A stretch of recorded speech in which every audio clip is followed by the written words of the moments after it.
Living life, everyday, late at night, not okay.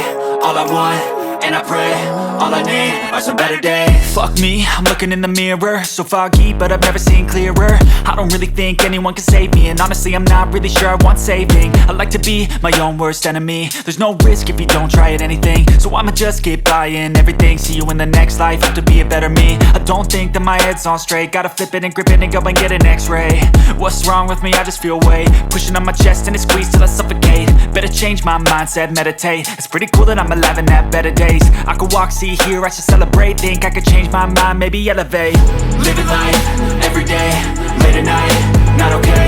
All I want, and I pray, all I need are some better days. Yeah, all I need are some better days. Cause all I want, and I pray, I believe in the better days. I'm kinda stuck between a rock and a hard place. Do I work hard or live at my pace? You're only young once, yeah that's all great, but I also want a future where I'm okay. Living life is doing lots of cocaine. Wait no, it's living with no shame. Wait no, it's sleeping in on Sundays. I guess it's different.